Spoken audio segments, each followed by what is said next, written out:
Well, hello and welcome back to Warrior Moms. It's been a minute, Amy. I know. I know. We said that once school got back in, we would be more on a routine, but I don't think so.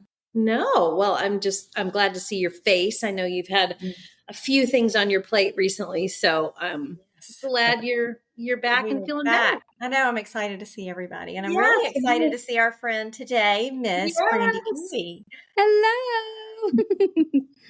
Well, welcome. Of course, we don't want you to be here, but we're so glad that you are and that we've met you. And gosh, just from the second I met, well, actually, even before I met you, people said, "Oh my gosh, you've got to meet Brandi. She is just infectious with just your joy and I don't know, just your love for, of course, your kids." And so that's what we're life. You seem to enjoy life. Like you radiate happiness.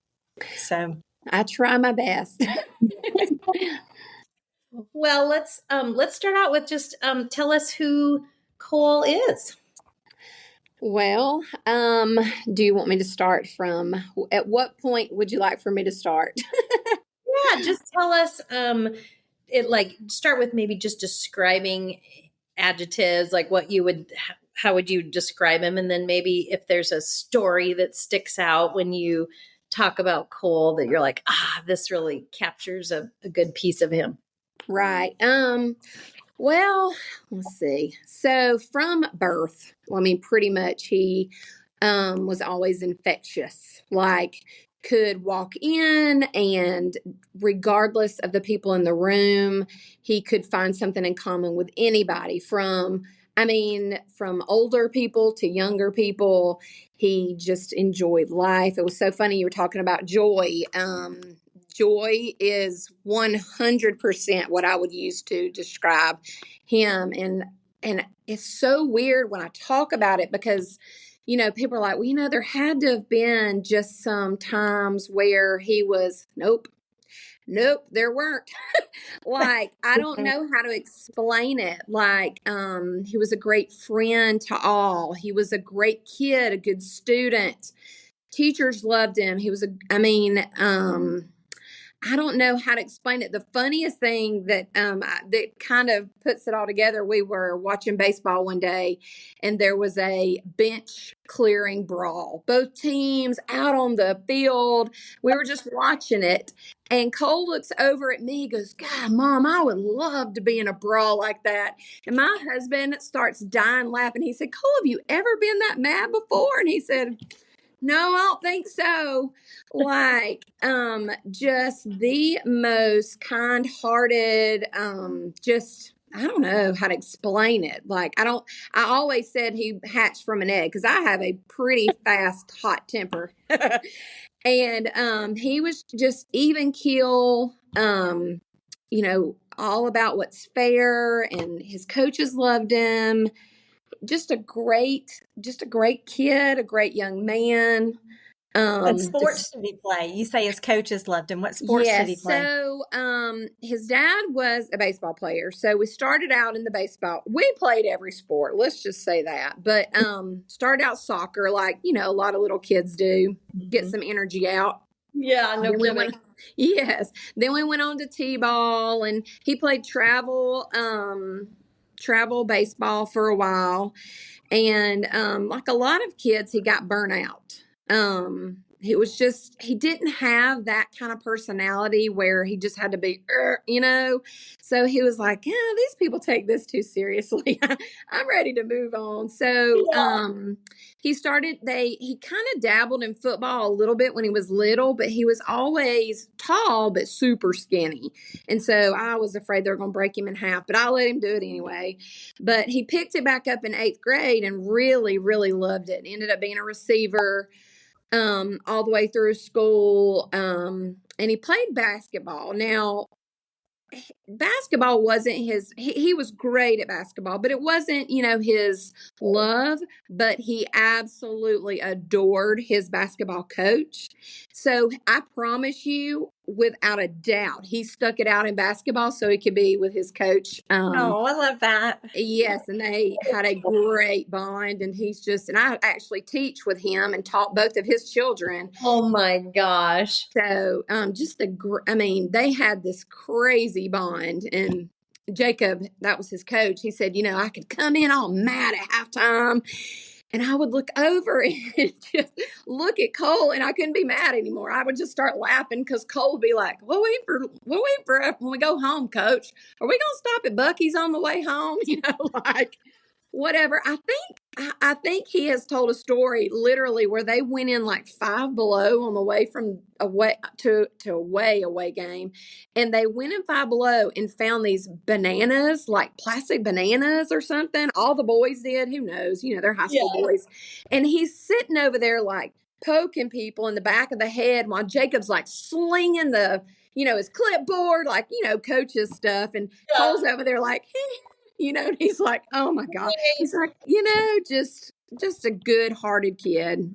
Yes. Oh my gosh. I have such a clear picture in my head. Absolutely. I love it. Silly, funny, goofy. I don't know. He would do, one of the things he liked to do was get my daughter's American Girl doll stuff and dress our cat up. And oh gosh. like as a teenager, this wasn't when he was little, and he'd put like the little glasses on the cat, and he put the cat in his overalls and carried around. Like it was always something. He was never bored ever. So if Cole wasn't playing sports or being silly with his sister, what were some of the things that Cole loved to do? So, he and his dad hunted, quite a bit, duck hunted, different things like that. He was very active, which was very strange. He started going to youth group with a friend of his when he was young, at a whole different church than ours, and got really involved in their youth group. And, he made a connection with some, he did a thing called Johnny and Friends. And it's a camp for special needs children, but their whole family goes. Right. And that was something he was super, super passionate about. He did an internship at our elementary school with the self-contained special ed kids, and they just thought he was, the best thing ever. But that camp, he came home from that. I think he and one of his friends, Evelyn, went together. It was in Nauvoo, Alabama. I may be butchering that, but anyway, but it's a super cool camp. State of the art facilities, and they would assign you to a family. And sometimes your job was to watch the other siblings. Sometimes your job was to be with that special needs child. Sometimes it was just to be a whatever your job was. And he came home from that camp, and it was just like, wow, like he had kind of found his thing. Wow. And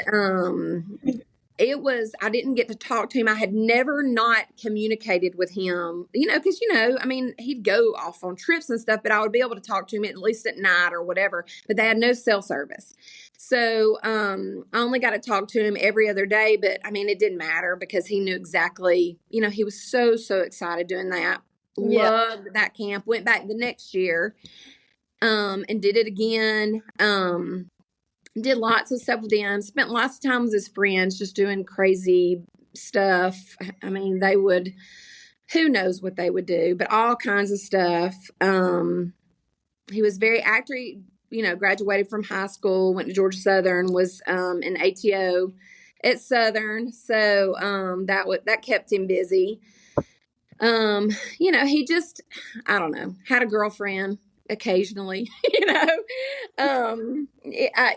was just, I don't know, he would just go hang out with his, yeah. And he would just go hang out with his nanny, like his grandmother, and just hang out with his old nanny, and she'd cook him some pancakes, and they just hang out and talk about the weather or politics, or he could just as easily hang out with her as he could his own friends. Like, it's hard to explain because it's almost like just an old soul, Sounds like it. Yeah, just that. But he did not. It's the funniest story. He didn't like to be by himself ever. Yeah. Super social. And when he was little, he would get in trouble for something. Who knows what? Probably being mean to his sister. And he'd say, "Mama, just spank me. Mama, just spank me." And I realized very quickly he did not want to have to sit by himself somewhere. Oh, And so that was definitely an eye-opening experience for me because he wanted spankings way more than he wanted me to isolate him. So, I had to, those different kinds of disciplinary measures, I realized real quick to get what I wanted out of him, I had to separate him from everybody else because he hated that so much. gosh, that's precious. Mm-hmm. Little stinker on top of it, right? Yes. So we'll switch gears. Okay. So you talked about he went to college and was an ATO. Mm-hmm. And this, of course, is leading to the tragedy, right? So walk us through that day. Okay, so he and his friend had came home for the weekend to go on a dove hunt with my husband. And it was one of those weird, like it was January 31st, but it was one of those weird weekends where it kind of warmed up a little bit. And it was kind of humid, yucky outside. But they came in, he went to a basketball game. He and his friend, they went and visited all their people that they wanted to see. And, like it never crossed my mind that this would be the last time that I would get to visit. So I'm like, well, go see so-and-so and go see Annie and go see, I'm sending him out to visit. And so they had gone hunting the day before and came home that night and stayed out late that night and got up the next morning, and they were about to head to Georgia Southern. They were literally about to head out the door. And I was like, "Oh no, you smell like a goat. Go get in the shower." So I sent him back to that shower, and Brad was like, "What?" I said, "Brad, I don't even know that he's bathed all weekend. They were just busy going, and normal boy stuff." So anyway, so our day kind of, I sent him back to take a shower. We packed them up. They were on their way. They were riding in with Jordan's truck.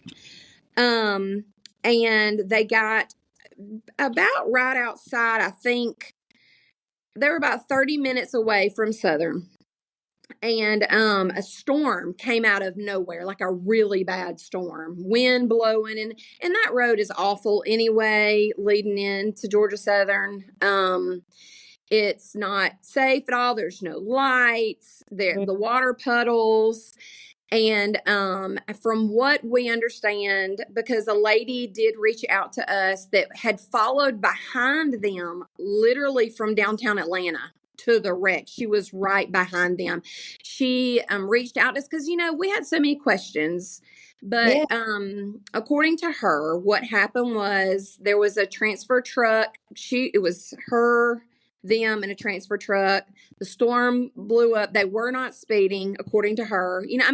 They're all going 65, or 55 or 75 or whatever, depending on the traffic. And they hydroplaned off the road. It was somewhere between 3:30, 4:30, somewhere right there in the afternoon. Hit a tree. She was the first one to them. There was a smaller truck.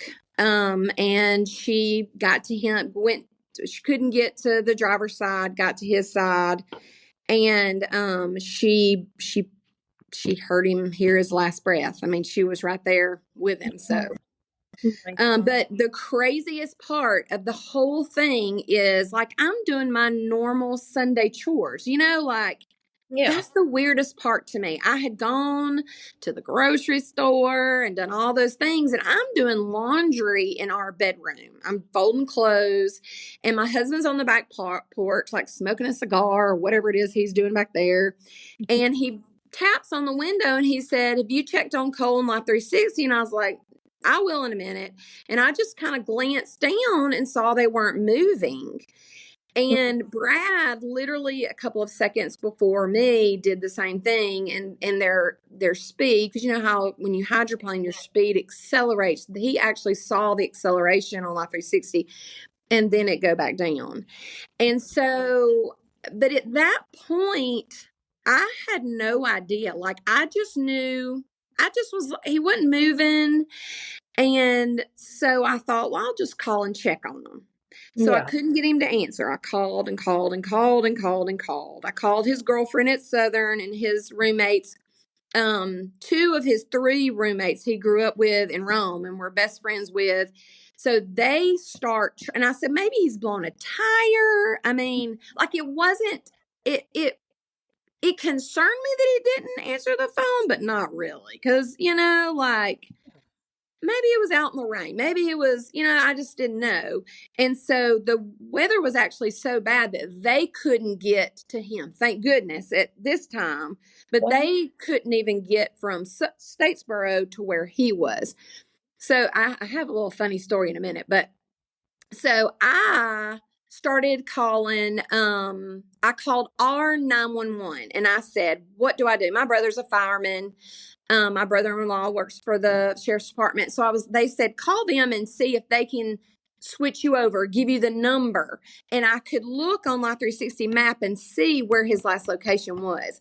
So I could find, that county's 911. So I called and I gave a description. I told them what happened and they told me that it was awful rain, blah, blah, blah. So that they would get back to me. So I waited and waited and waited and waited and waited and never got a call back. Called them back again. And they said, can you tell me your son's birthday, blah, blah, blah, blah, blah. Because 911 dispatchers, I guess, are trained to not be emotional. Right. And so they were like, no, we don't have anybody with that birthday. And I was like, okay. Well, come to find out later on, he had his fake ID in his wallet. So that's what they had was his fake, which is why they couldn't tell why the birthday wasn't right. Oh my gosh. So, even after death, he was playing tricks on us. But exactly. It was crazy because at that point, they still wouldn't tell us anything on the phone. So I'm sitting there on the couch. My husband's sitting on our love seat. TV's going. We're still thinking nothing. Well, I saw. That's what I was going to say. At this point, you're not worried. No, I'm still not. I'm like, he's broke down the side of the road, something. So I'm sitting on the couch and I can see out our front window and you can see the road. And I saw a policeman slowly go by and bam, something hit me. And I said, Brad, that policeman's backing up. And so we both get up and we run out there. And that is the most vivid thing that I can remember from that time. Because as you both know, at some point you go a little blank. Yeah. The police car pulls up and he says, your son has been in an accident. And I said, is he okay? And he says, no, I don't remember the exact words. Right. But it starts drizzling at that point. And I don't remember how I got from there inside. I remember him asking me, the policeman, who do you want me to call? And I said, Brad's brother and my brother. And because I wanted Brad's sister to be able to be with his mom. I honestly have no idea how all this clarity was happening in my brain, but I remember thinking that Annie was in her bedroom. She comes out of her bedroom. How old is he? She was in 8th grade. 8th grade. Okay. So 13. Yeah, 13. Mm-hmm. She's got one of those weird birthdays. She's the baby in her grade. So I don't even know if she was 13 yet at that point, but she's young for her grade. But I think she was already 13, maybe fixed term 14. I don't know. But anyway, 12 or 13. Yeah. And she hears us out in the hall. She comes out in the hall. I can't stand up. She comes over to me. I mean, my brother comes in. And that's where everything starts getting a little fuzzy for me at that point. And I remember hundreds of people showing up at our house. We have a very, very, very tight-knit community here, the model community. And the football players came over and put hay in our yard so people wouldn't get stuck in the yard. We have a Oh, really wow. big we have about 3 acres in the front of our yard, and people were getting stuck. I mean, it was, I don't know. I don't, at that These point, little lips of images, right? yes, I remember certain people coming in. I remember getting real mad because I wanted everybody out of his room, like immediately.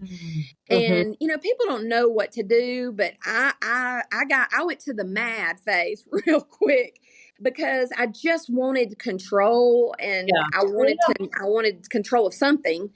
And so we knew that his roommates were on their way back in, and we wanted everybody to leave when they got there. And his girlfriend, her stepdad's a pilot, and I think John flew them in. I'm not sure about that completely, but she got there at some point. And they had been dating. They had met at Southern right before October, so they had been dating a couple of months when this happened in January. Yeah. But it was just the most like, it was just like a fog that I don't know, like, Oh, yeah. and I stopped sleeping completely. Like, it was the strangest thing. It was like my brain could not cut off. Yeah. Strangely enough, one of my very best friends growing up, this was the day after. One of my very best friends growing up, his sister was killed in a car wreck, either coming home or going to Athens. I don't remember which, but it was when we were we had just graduated from high school. She was in high school, and his mom showed up, and she grabbed me and took me to the back room. She's actually runs the Compassionate Friends here in Rome. Oh, my gosh.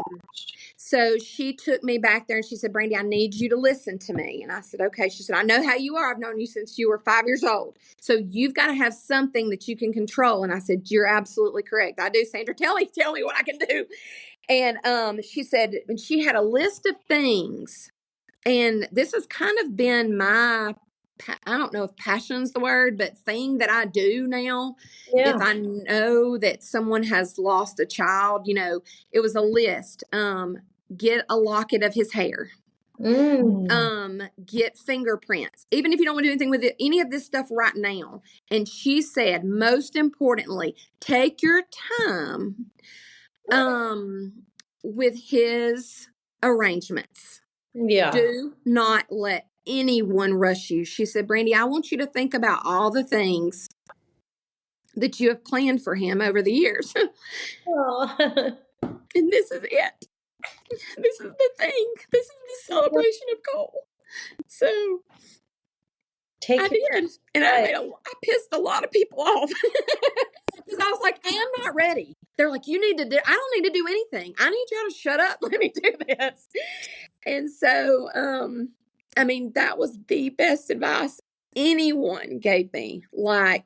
And she said, if somebody is getting on your nerves or you just want everybody to leave, tell them, Brandi. Tell them. I said, now, Sandra, I'm not going to have any problem with that. But the planning part, I feel like everybody just wants to hurry up and get it done. And then when it's done, you don't know what just happened. And I waited, and it was the most honoring thing that I could have ever done for him. And I had it when I went to the funeral home.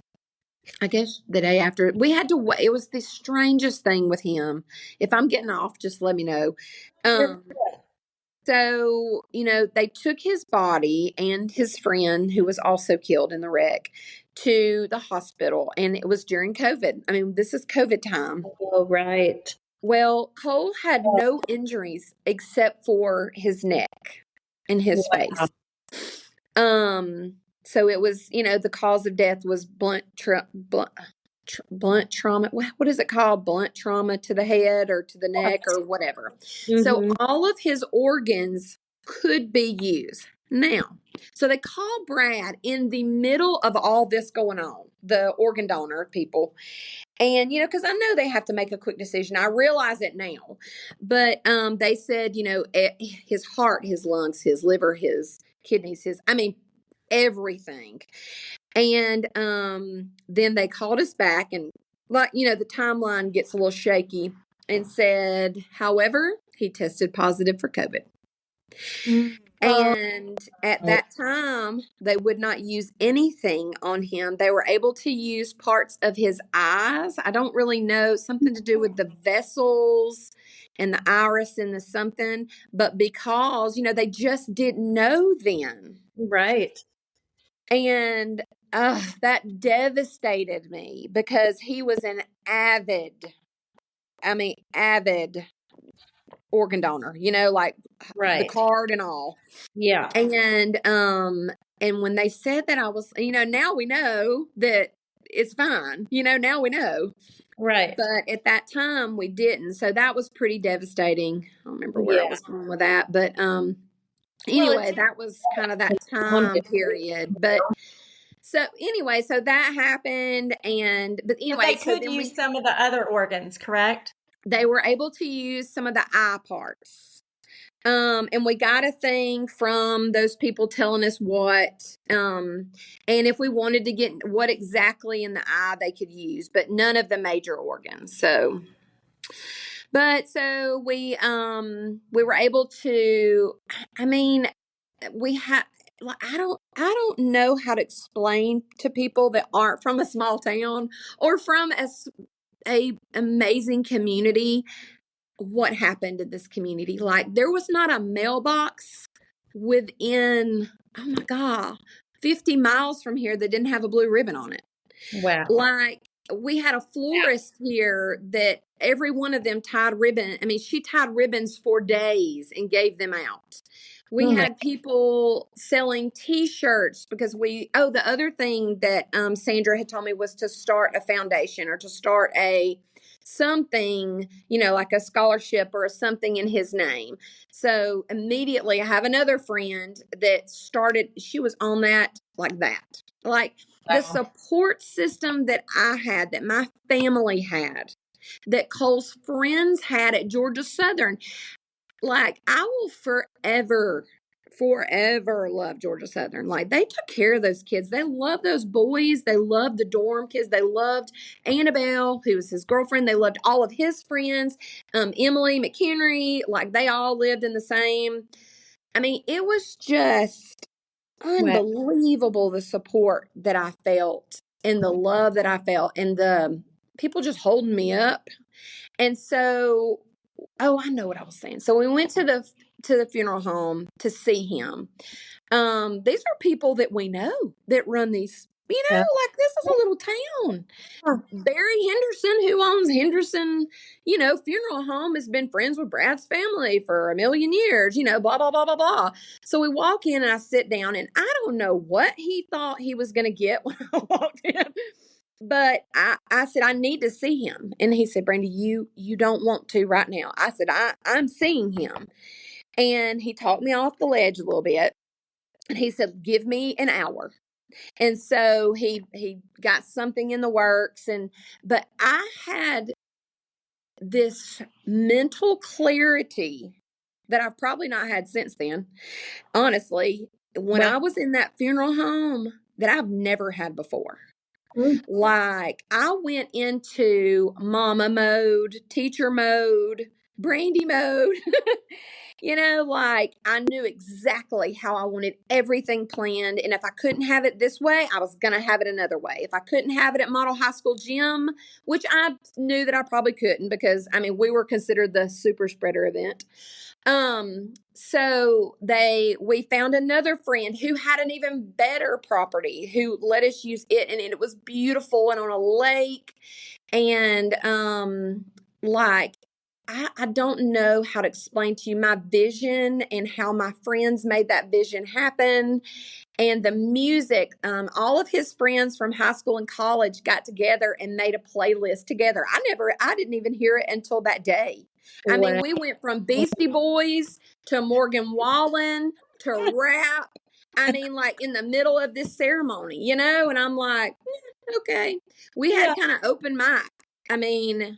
There were thousands of people at his, like, yeah.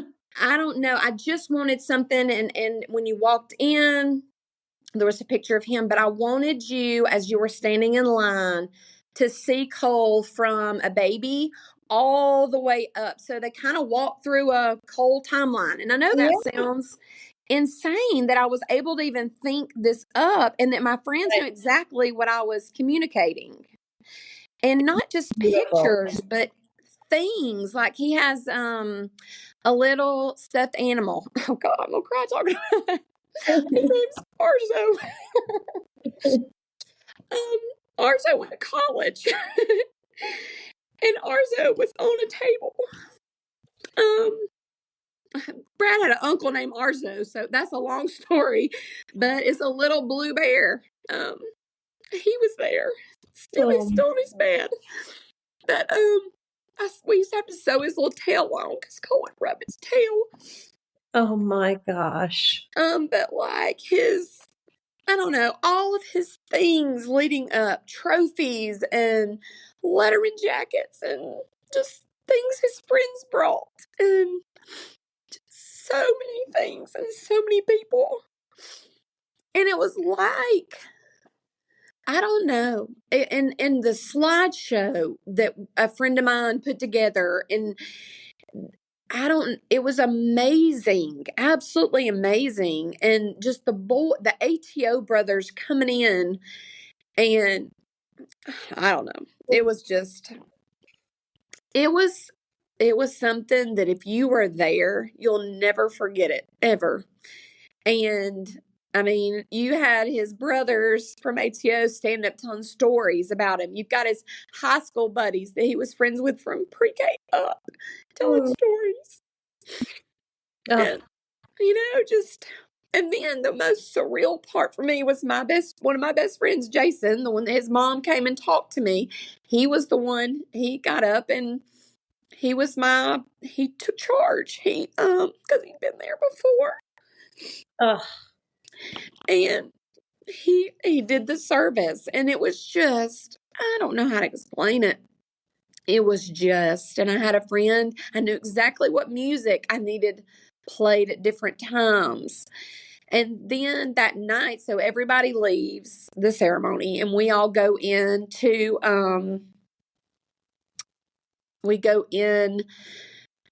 let me back up just 1 minute because I've got to tell this. So the day that I went into the funeral home, I've taught with these women that I've been with for 20 odd years, like I've been with them a long time. And at that time, I am teaching Annie. She's in my class at this time period, and all of her friends, because they're all in 8th grade, and I have them at the high school in 8th grade. Wow. And somehow it gets out that I'm about to go to the funeral home to see Cole for the first time. Ooh.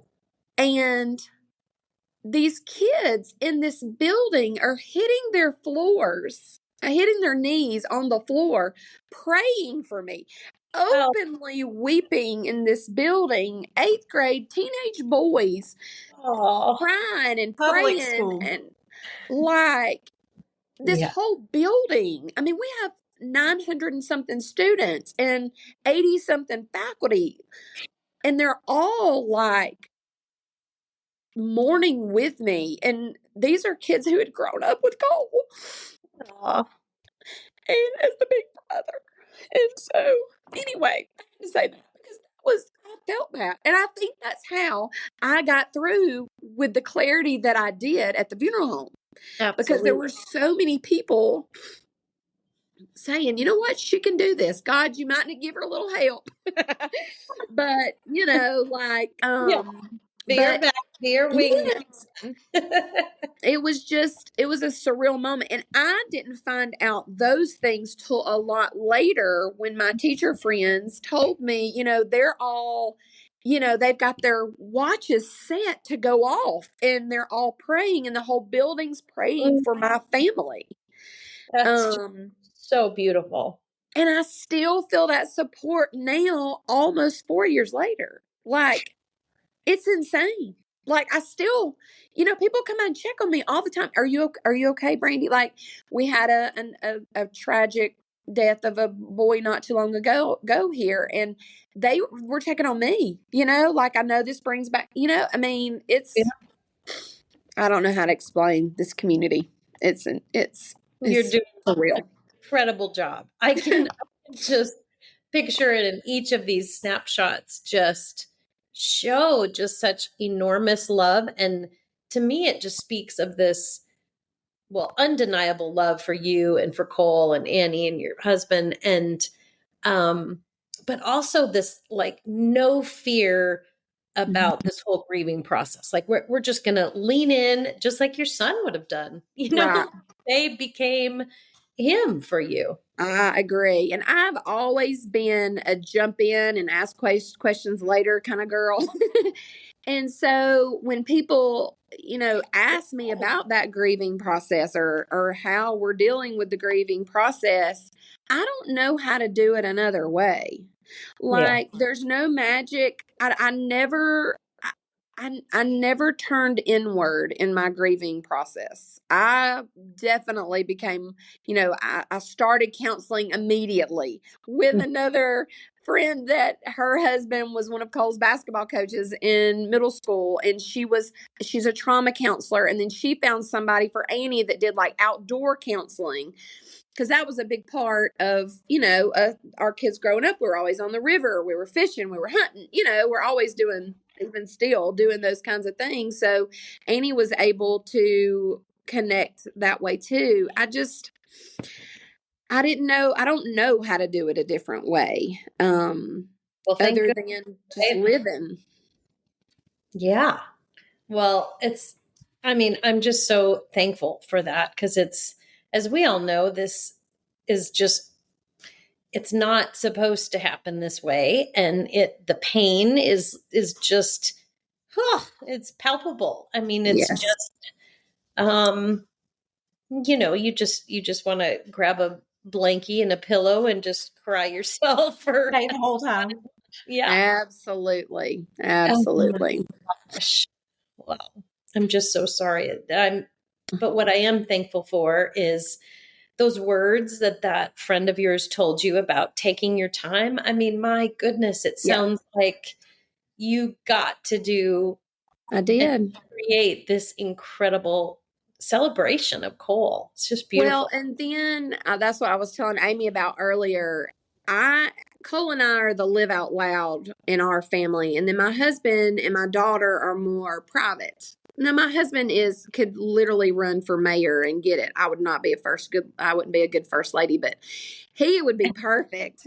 But so I also in my mind had to figure out a way to address their grief as well. So when we did that part, the receiving of friends and all that, we had a private graveside ceremony that was very intimate. It was our family, Cole's roommates, his girlfriend, and that was it. Like, we had Brad's family, like, it was very, very Invitation small. only. Yes. I mean, it was very, very intimate. And I got kind of a funny story it's so funny to me now that I kind of look back on all the times that Cole showed up during those times. Yeah. So it's this very like reverent moment. And they're right where Cole is buried, which that is a whole nother story. The grave where his ashes are was not even there a month before. Wow. It was there was a ginormous like oak tree that fell right there, and it's right directly in front of my husband's father's grave. Oh my So gosh. that whole area just opened up, and so we were able to use that area. Well, it's right beside our city's rec department, where there's like a playground, there's a pool, it's like a little play area. We're out there having our little reverent moment. And there's kids on the playground laughing and shrieking, and the preacher's looking at me like, and I'm like, dude, Brad's mama's dying laughing because she's like, there's Cole right there. Now we know, and that kind of stuff doesn't faze me anyway. But it was just one of those, like, we all had to stop and giggle for a moment because we were all like, oh my God, like, this is so funny. We're singing, Amazing Grace, and then there's these little kids over there running around and going crazy. And it was just one of those very surreal moments. But, I don't know. People ask me about the grieving process all the time. Like, how do you do it every day? I don't know. We're all in the same boat. I do not know. There's no magic potion. I have to live intentionally, and I have to figure out how to get me through. Now, I will tell you that one of the things that helped me the most was when I started going to counseling. And I knew this lady. She and I are friends. And she said, but Brandi, I want you to think about, I had to figure out who I was separate from being Cole's mama, Annie's mama, Brad's wife. To be able to figure out my grieving process and what I did well without them. And turns out it's teaching. So I deal with other people's kids well, and that's my thing. And when, I was out for about 2 months, but I came back before the end of the year, and I wanted to end the year with those kids who had hit their knees and prayed for me to make it through. And I ended my year with them. I came back after spring break, like right after April, and finished to the end of the year with them because I knew that they knew my story. And if I sat there and cried for a little bit, they'd cry with me. Right. And I need people to understand that these are 13 and 14-year-old boys and girls, like. Yeah. Did you feel like it was a sense of normalcy too? Yes. For me to get up and have a purpose. Yep. I bet I walked as well 1,000,000 miles. Rain, storm, sleet. I walked and walked and walked and walked and walked. I found my husband would get so mad at me because I would like put those headphones on and I'd go. I'd find somewhere. We have some great trails by the river in Rome. And he was like, are you scared? I said, you know what, buddy? I'm not scared of anything anymore. Like, what are you going to do to me now? And I know we all kind of feel that way. Like, what now? I mean, I don't care. I mean, I'm not scared of anything now. But those were the kinds of things, the normalcy, like you said, the going to school, planning a lesson, even if it wasn't great, it was something normal. And, that was, those were the things that kind of got me through. And then just support from my friends. About the time of Cole's accident, not long after that, one of my very best friends got diagnosed with breast cancer. So honestly, as bad as it sounds, and she won't care that I'm saying this, it was kind of a distraction for me because then I could be there for her. And, people say you get through things by being there for other people.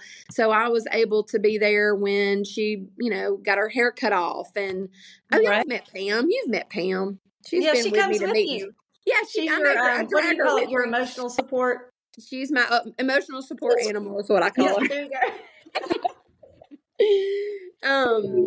But we were able to go through that together. Her daughter and Cole were best friends. So I don't know. There were just lots of things that normalcy, or able to be there for somebody else, or I don't know, just that kind of stuff. I'm for sure the hardest thing is to raise another child while you're grieving. 1,000,000%. I was just going to ask about. Yeah. That's a toughie. Like, grieving yourself and knowing that there has to be that process, but then balancing what my husband needs from me, because we all know those statistics aren't great either when you have the death of a child, and then those aren't great statistics. And then I also have this daughter who's in the middle of crazy adolescence. It's not easy being a 13-year-old girl. and having to figure out, what does she need separate from grief? Is this grief? Is it not grief? Is what I'm feeling grief? It's a constant guessing. But once again, I have so many people that would just, Brandi, this is normal. My daughter did this too, and I don't know. And I just have to kind of let her, at first I tried to push things on her, and then I realized she grieves a lot differently than me. And as long as she does have some grieving process, that's healthy, but it doesn't look like mine, like my husband's doesn't look like mine either. So that was That's hard to accept too, isn't it? That's hard to realize. Yes. And I think that's part of where the marital issues come in sometimes with people, because they don't think the other one cared enough or is, Right. or being whatever. But it's just, I don't know. My husband's my best friend. I'm not afraid to say that. And we're that way before we're a married couple. And we dated forever before we got married. And I don't know. There's no way I could have gotten through any of this, Yeah. And I don't know. I feel like we came out on the other side, not stronger, but with a different kind of strength. Mm-hmm. Yeah. I don't know how to explain that, but well, because there's this new depth that you've just had to walk through, and climb out and still carry all of the things that you found in the depth, with you. Absolutely. And just, trying to figure out, just navigating Annie's needs and what, am I being too much? Am I being too little? Am I being this? You just don't know. And I feel like I know adolescence pretty well, but when it's your own kid and these are uncharted territories, I don't know. It's still, I think on a good day, without all this other hard stuff, raising teenage girls is kind of tough. And she's a good girl. She's a sweet girl, a smart girl, athletic and, kind and all those things. But it is. And also I have to keep in mind that, and I don't know how to say this without being now her brother is forever immortalized, forever. As this perfect person. Was he a perfect person? Absolutely not. He got spankings just like the rest of them. He begged to get spanked. Yeah, he begged it. But how do you live up to that? How do you drive into Model High School parking lot with his face on a fence, with a huge tree in our back area that has a big plaque, with his name on it, and everywhere you turn in this building, people are wearing Couey t-shirts with 10 on the back, because that was the big fundraiser. I mean, we sold thousands of them. And I have to navigate that for her as well, because she is just as precious, she has her own things that are amazing. I'd never have to screenshot Power School and say, Annie, why didn't you turn in this assignment, where that was a daily occurrence with Cole? And she's very driven, and she is one thing they do share is they are very, very loyal to their friends and to their people, and they love hard. Both of them they love hard, but in different ways. Mm-hmm. And I want for her to recognize that she has just as much to offer. But it's so hard. That's the hardest thing to me. It is, because it's, you're carrying your own pain and trying to, step kind of aside from that grief to parent, without putting your grief onto them. That's so challenging, for sure. Well, and you said something too, he's immortalized. Mm-hmm. We tend to put our kids that have gone up here. Yep. And Alec was a hellion. I mean, he was, he was not, this great, he was a great kid. He was great. Right. He was great in his own way, but he was trouble. Right. But they weren't angels by any means. No, but they're human. But sometimes I do. I forget to talk about that, because we do want this. Yeah. We want to remember the good. Yeah. I got kind of cracked up when at the service, the very first boy that gets up was one of Cole's ATO brothers.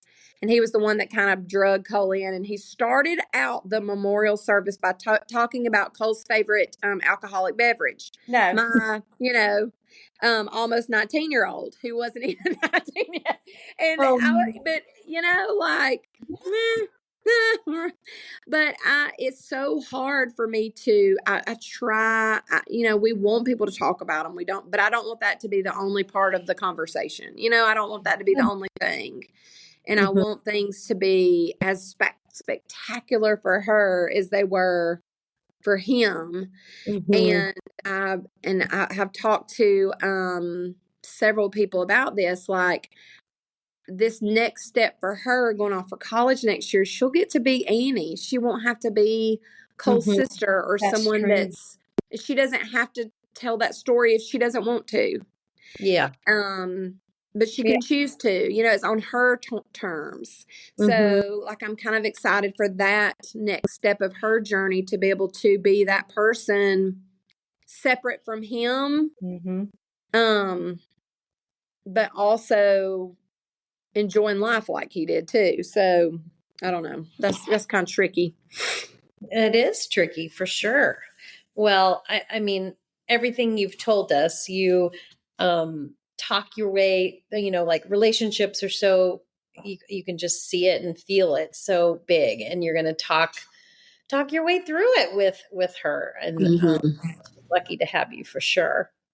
What, one of the things that I know moms often talk about is those first couple years, even if you're like intentional about your grief, there's still just things that we just can't do. Like I could, for some reason I couldn't, here I'm an English teacher like you, and I couldn't read a book that was so emotional to me. School books, fine, but like something for, or go get my hair cut or whatever. Were there things where it was like, oh my gosh, strangely enough, because I hate to cook, like I hate to cook, but I struggled with going to the grocery store because all I could do is look. I was like, why are these people here? Like, y'all are normal. You're getting to walk down the aisles and hum to the fun songs at Kroger, and here I am, like I can't even do, I was terrified, mortified if I ran into somebody, because I would immediately just start crying. Yeah. And people didn't expect me to do anything else, but I think I expected myself to do something else. I don't know. That was really, really tough for me. Was going to the grocery store. And I'll tell you what, you're talking about getting your hair cut. And if y'all see my new hairdo, thank you. I had not gotten my hair cut since Cole's accident until this summer. And I didn't really connect the two until it happened. And then I was like, like I've let go of something, and it's always something. I don't want to touch things. I know a big one. I just remembered this one. So I had back surgery. I had a cyst on my spine, long story, but that happened last August. I would not touch, we have all those socks with no matches at the bottom of our laundry basket. I would not touch those socks. I think I said something about that in our Warrior Moms Facebook group. It got to where it was at the top, but I knew what was at the bottom. Yeah. I knew that once I start doing it, that it would just be. So I had a friend when I had back surgery. She spent all day long matching socks for me. Oh my God. She literally took it, and I told her, I said, Amy, I can't do this. I can't. And she literally sat away from me. Like, I was in the bedroom, laying down, doing whatever, because I just had surgery. She took it away from me and matched every single sock for me in that basket. And when I say there were hundreds of pairs of socks, because I could not make myself do that, because that was something that was there when he was there. Yeah. That kind of stuff, like, and some things I think, God, I'm losing it. Like, I still can't Like, what? These are socks. Yeah. It's just that, and it's nothing ever big. Like, I can go in his room, I can touch his things. Now, I can't get rid of them yet, but like, it's those kinds of small little triggers. Like, my husband just surprised me and got me a Jeep. I've wanted a Jeep like forever and ever and always. So he just got me a Jeep. Well, I'm getting rid of my Yukon. Well, I had the Yukon with him. Yeah. And I'm like, this is ridiculous. Let go of the vehicle that he didn't even, like, Yeah. it's just, and I'll find things sometimes, just little things here and there. And I'm like, where did that come from? Oh, that was something Cole got in a Happy Meal toy, and I'm like, why am I holding on to these ridiculous things? I know. It's that, tracing kind of like little connections back to them. Absolutely. And I had a Happy Meal toy, right? Yeah, I can get rid, and it's almost like I take a baby step and then a baby step. We have not put up Christmas. I call this the gauntlet, starting at about Halloween all the way through April. Because you have Halloween, which we made a big deal at our house, like all the kids would do hay rides through the neighborhood, and then you have Thanksgiving. Then you have Christmas, which was Cole's favorite, hands down. Then you hit January and you've got the accident. Well, about the time I'm getting over that, his birthday hits in April. Then you have Mother's Day. And I'm like, what in the world is happening? Yeah. So I get a little break. Usually right between end of May and October.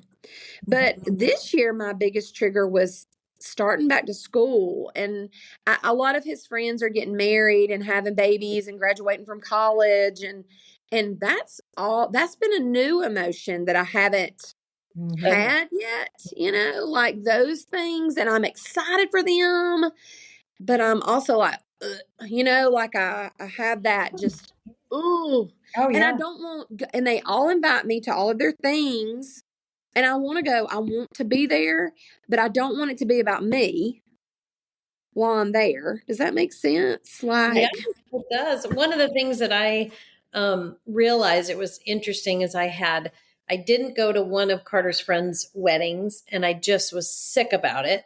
And then I was recently at another wedding, and I ran into that, boy that had just gotten married a year prior.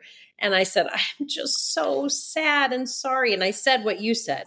I just didn't want to be the one crying and have attention. He was like, Michelle, we would have loved to, like time didn't matter. And I mean, that was such an awakening. Like, they just want you there. It's it's of Cole that's there. And then they don't care if you cry. They're just it's just so, but make it hard. It is. And we have a wedding coming up at the end of October. This one of Cole's super close friends, and he's going to do a memorial table. Now, I wouldn't miss his wedding for the world.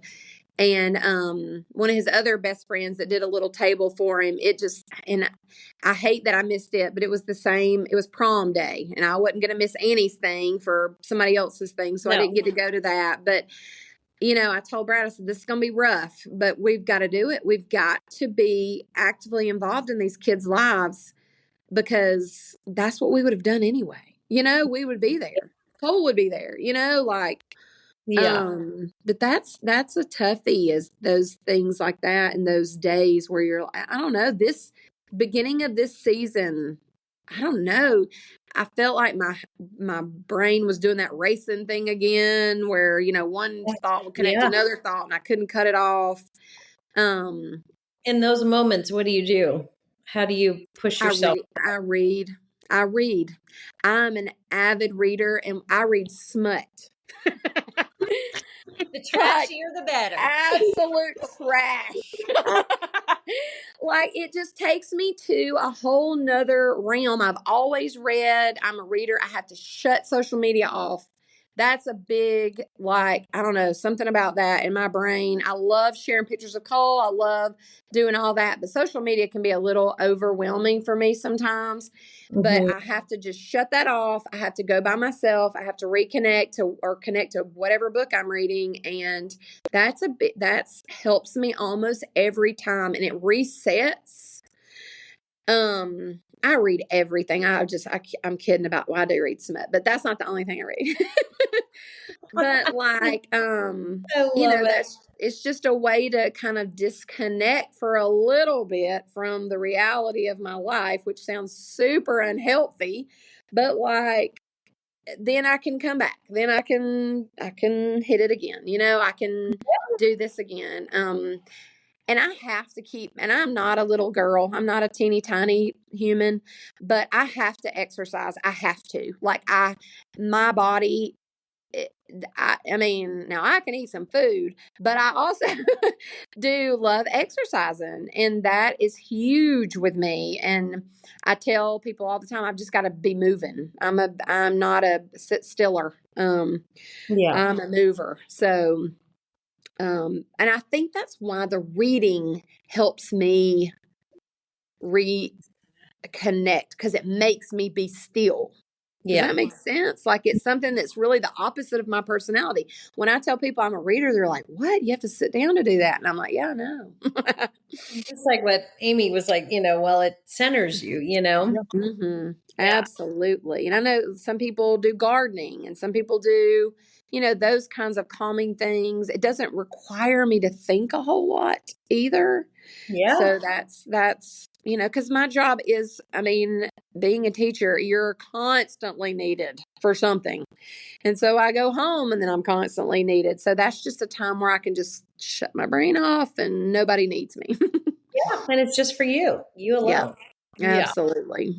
Well, before we, say goodbye, what's, when you think about, the essence of Cole and all of that, what's something that you loved about him that maybe you see yourself trying to push forward out in the world?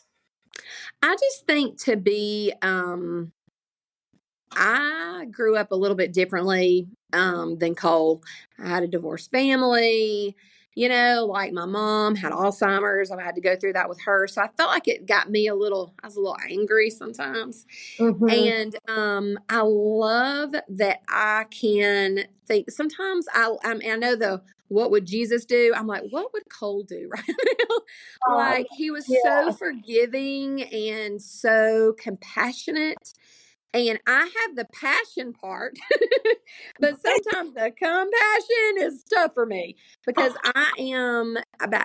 I've really had to sometimes sit back and think like, I need this joy to shine through me that Mm. he had. Now it's going to come out in a different way. I understand that, but Yeah. like, being patient sometimes where I want to snap, or I have a really hot, quick temper, but then I get over it really quickly. And I sometimes I'm making myself, okay, like, is this kind? Is it helpful? Like, Yeah. should it come out of my mouth? And that's the essence of who Cole was the goodness. Brad and I would always laugh and say he was the best parts of both of us put together. The calmness that Brad has with the outgoingness and bubbly and energy that I have, Yeah. was kind of put together. And I don't know, like, that's kind of in just the word joy. I don't know how else to explain him other than to say he was a joyous person in all occasions. Like, there were I times love I'd be like, like, come on now, let's get mad. Let's Yeah. be angry about this, Cole. And he'd be like, "Mom, does it really matter?" And I'm like, I guess not. Oh my gosh. Well, we've come completely full circle. When you were started, that was the word you used to describe Cole, was Mhm. joy. And I know this is, I mean, just, I feel like I know your son so much better. You told in all these beautiful images and just everything from, sweetness to hilarity to just, craziness. And thank you so much. And I know it's painful to walk back down these roads, but of course we're living it every moment. And so Right. thank you for sharing. And you shared so many strategies, don't you think, Amy? Oh gosh, yes. Yes. And you said the grocery store. I couldn't go to the grocery store either. I don't Like a know year. what it is. Is Yeah, it just I because couldn't do it's it a either. normal So activity? yeah, I don't know. But yes, so many strategies and things that, that that you don't think are normal, but they are completely normal. Right. It's just, it's navigating something different every day. Every day. Yes. And your Well, I'm words. so glad we got to talk to you, Brandi. Me Yes. And, too. Me too. just with intention in the middle of all this. And so thank you so much. You're Thank welcome. you all for joining in, and until next time. Until next time. Bye, All guys. righty. Bye.